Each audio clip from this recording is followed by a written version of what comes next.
கரடியும் நிலா மாமாவும் ஒரு இரவு காட்டுல ஒரு சின்ன கரடி தூங்காமல் இருந்தது.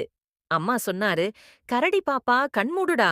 கரடி சொன்னது, "இல்ல அம்மா, நான் நிலா மாமாவை பார்க்கணும்." அப்புறம் ஜன்னலில இருந்து பார்த்தது, வானத்துல நிலா மாமா மினுமினுப்பா இருந்தார். கரடி கத்தினது, "ஹே நிலா மாமா, கீழ வாங்க, என்கிட்ட தேன் இருக்கு." நிலா மாமா சிரிச்சார். "ஹா ஹா ஹா, தேன் நல்லா இருக்குமா?" கரடி சொன்னது, "அது ரொம்ப ஸ்பெஷல் தேன், முள்ளம்பூ தேன்." அப்புறம் காற்று வீசுது.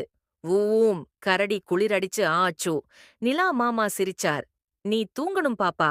கரடி சொன்னது. "சரி, ஆனா ஒரு தாலாட்டு பாடுங்க." அப்புறம் நிலா மாமா பாடினார். மெதுவா, "கரடி பாப்பா தூங்கிடு, தேன் கனவில் மூழ்கிடு, காற்று தாலாட்டும் திசையில், சிரிப்பு வரும் கனவில்." கரடி சிரிச்சது. "ஹி ஹி ஹி, இனிப்பு கனவு வருது." அப்படின்னு தலையணை சுருட்டி வைச்சு தூங்கிட்டது ஆழமா. முடிவு, சின்ன கரடி சிரிச்சா தூங்கிடும். நீயும் சிரிச்சா இனிய கனவு வரும்.